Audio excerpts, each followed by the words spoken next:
Welcome back, America. I'm Hugh Hewitt, joined by John Ashbrook, one of the fellas at the Ruthless Podcast. Good morning, John, or afternoon where you are. How you doing? Yeah, I'm doing great, Hugh. It's so good to see your face. I mean, it just is always a treat to spend just a little time with a fellow Ohioan. Speaking of fellow Ohioan, you know, my producer, Dwayne, broke my bobblehead doll of Tim Couch. Do you think that's bad? Do you think Ugh. that's an evil omen that he broke it? He came in here and he knocked it off, and now Tim Couch is legless for the first time since 1999. What do you think? I think that's a terrible thing to do. However, not unfamiliar for a guy like Tim Couch, who never had the sort of line protection that he always deserved. With Well the talent said. he brought Well to the said. NFL. If he's listening in Kentucky right now, I love you, Tim, but we should have started with an offensive line. Ashbrook, I listened to Ruthless this morning, and I want to make a prediction. There's no stopping Margaret Brennan. She's winning. And so I've been following the competition very closely. I'm not surprised. If it had been in Vegas, I would have bet on her in the beginning. Why do you think she's winning? Well, and of course, Hugh, you're talking about our 5th annual Hack Madness tournament, which brings 64 different hack journalists to determine who is the biggest liberal hack in all of media. And this year, you mentioned Margaret Brennan. She's my favorite. I just think that the body of work she's put in over the last year, from the debates, from some of these things that some of these moments she's had with J.D. Vance and Marco Rubio and everybody else, it's sort of rare display of talent over time, and the audience just thinks that she's the winner, and I'm in agreement. And I think what that reduces to, they think she is most in the tank for the Democrats. And I mean, she's gonna beat Joy Reid, who's made it to the finals. She's gonna beat Jake Tapper. She's gonna crush him, because I think normal people watched her through the entire election year and said, wow, is she in the bag for the left? And she had a presidential debate. I mean, again and again, she gets owned. But let me move on to the serious stuff. I listened to the whole program today, and I listened to commentary, National Review. I read everything I could last night, because the tariff announcement yesterday is a big deal, significant day. Mm-hmm. You guys are actually the only people who covered it fairly. Everyone else brought their ideological disposition to the table, which is, you know, I'm a Reaganite. I got his picture behind me. I'm a free trader, but I think you explained sometimes what we think is free trade is not really free trade because of currency manipulation, other trade barriers, and we're unaware of what the actual lay of the land. Are you amazed by how quick people were to just blast Trump on this? Yeah, I really was, Hugh, because I think that you need a little bit of time to study what's actually going on, learn the facts, and then reply accordingly. And, you know, on our show, we have 4 different people, 4 different points of view, all Republicans, all conservatives. But no group of Republican or conservative buddies comes to the same conclusion on every single topic. And so we try to talk through these things. And the reality is, there is so much about trade around the world and tariffs around the world that people just do not know. Most Americans are not aware that a lot of other countries actually have tariffs against American products. And the news that people read is always skewed to one side or the other. And so I think that, you know, of course, the Trump administration has caught a little bit of heat today because of the way they presented how other countries are charging us tariffs and other non-tariff barriers to get our products to market. But the goal of what they're trying to do, I think, is right. They want to educate people that it's not just free for Americans. Everybody says free trade, and you know, there are a lot of free traders out there. There's nothing wrong with being a free trader, but I think it's important to understand that these other countries are charging Americans to be able to sell their products to market. And the other aspect of what President Trump is doing on these tariffs and with trade is using them as leverage so that the world understands that they have to answer to us. We're not just like walking around like, oh, we're your friends. We'll give you everything that you could possibly want and not expect anything in return. And using these as tools for leverage against others, you know, whether they be friend or foe around the world, seems to be working. I mean, if you look at how Mexico sort of snapped to at the very beginning of the Trump administration 2.0 in January, you see the evidence of that. You see the evidence of that from other countries who have responded to the president in ways that they never responded to Joe Biden. And so, of course, the market has taken a hit today. The Trump administration has been very clear that there's going to be turbulence. There's going to be some difficulty out of the gate with this new trade policy, and they weren't wrong about that. But I think that what they're trying to do is refocus the world around the reality that America is here to be a leader, not just in name only. Now, I want people to focus on, and it came up on Ruthless today, and the podcast, people should subscribe, like if you wish to opine, but mostly get smart. That's why people should listen to Ruthless. You brought up the fact that you'd worked on the Netanyahu campaign a few years ago. Mm-hmm. Bibi reacted to this by saying, we're dropping all tariffs. Israel, we're out of the tariff business. And you know what? Because they're on our side. And China is the big difference between 1991 and the era of free trade and today. China's been eating our lunch. Right. They've been doing so through intellectual property theft, through espionage, through currency manipulation. And I think the throwdown yesterday is choose a side because 1991 to 2015 was an aberration. We're back in the bipolar world, China and the United States. Do you read it at all that way? Well, I think that I don't know how you could read it any other way, and a lot of the stories that we've read about how China is moving parts through Vietnam and moving parts through other countries in an effort to sort of get around what previous American leaders have tried to do to stop this Chinese effort to undercut what Americans have put into place. I think guys who come from Ohio have a little bit of a different point of view on trade than your typical person, because 20 years ago, you remember this, Hugh, it was Sherrod Brown who was running ads showing jobs leaving Ohio. He would have these graphics of like, something flying out of Ohio and over to China. And everybody in our state knows that our industrial base has changed from the time when you were a kid. But even let me give you this stat. I looked it up, John. In 1964, when I'm 8 years old, Warren, Ohio had 60,000 people, and they worked in the car companies and they worked in the steel mills. Today, Warren, Ohio has 40,000 people, and a lot of them are addicted to fentanyl, and there's a crime problem. I know what deindustrialization is. It did not work out well for Warren.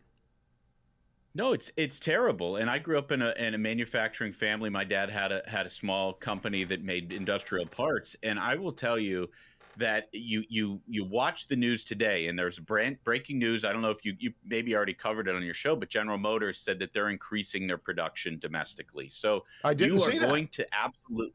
Yeah, it's great news, and it's not dissimilar from what we saw during President Trump's first term, when steel mills in Minnesota and Alabama and Ohio restarted their processes because there's incentive to do it.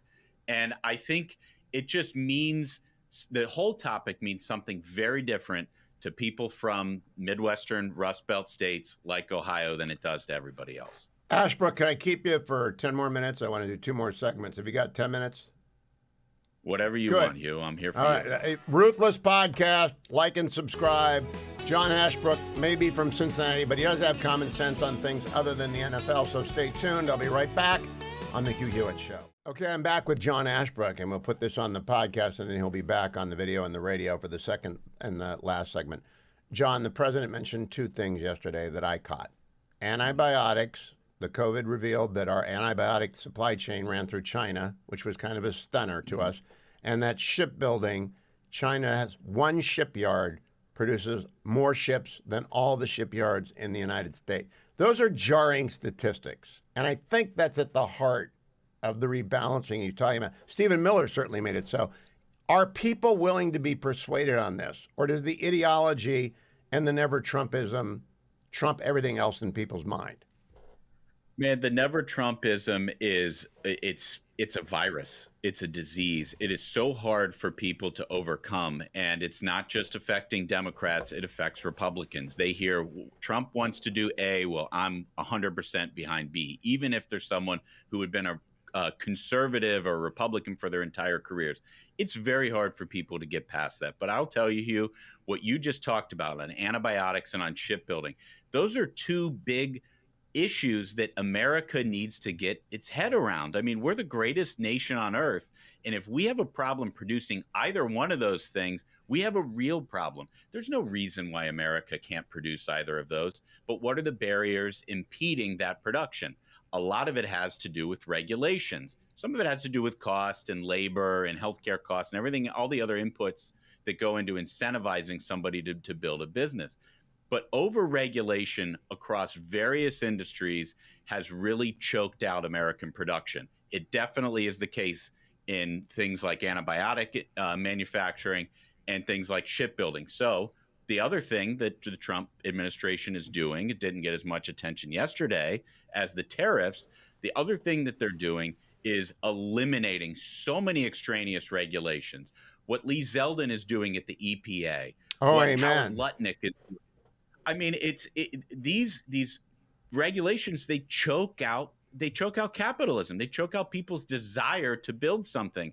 And so when you're choking out people in America, somebody is going to make it somewhere else in the world, and they're making it in China, where there are no regulations, where they're burning coal, where they have cheap energy.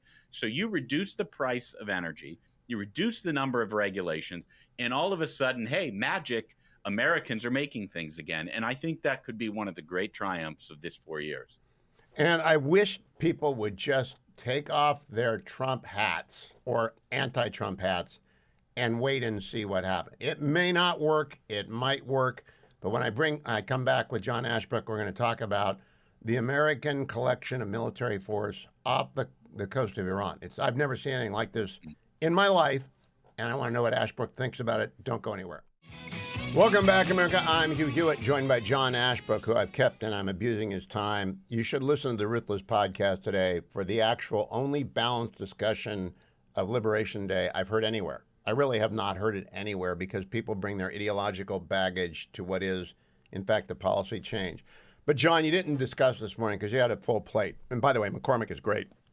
McCormick is funny, by the way, and his parents watching him on C-SPAN. That's very funny. We have got at least a half dozen B-2s at Diego Garcia.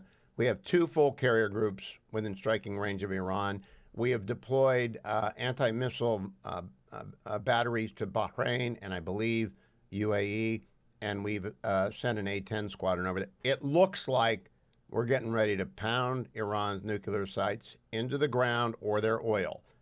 What do you make of this? What's going on?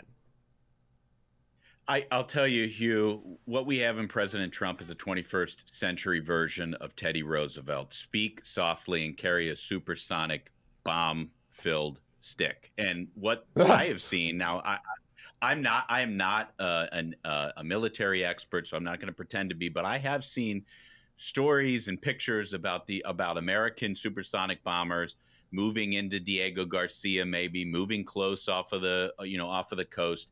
And what that communicates to the rest of the world is we're capable. It might not mean that we're going to do something, but it certainly demonstrates that we're capable of doing whatever is in the best interest of America. And this is a guy who is not quick to jump to war. You know, he is somebody who preaches peace over and over again, but he's also somebody not to be trifled with. And that's really what America should be as the leader of the free world. You know, we have different points of view on our show, 4 guys, different perspectives, different ideologies. But the one thing we all agree on is that America needs to come first. And America is the preeminent subject around the world, and we have to protect that. And so the president has his bully pulpit on tariffs, and he's also got his bully pulpit on defense and security issues.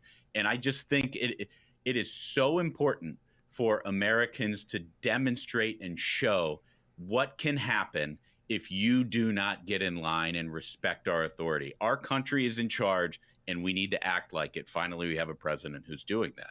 That's a perfect summary. So that's my exit question to you. Donald Trump won overwhelmingly. He won all the swing states. He won the popular vote. He won decisively.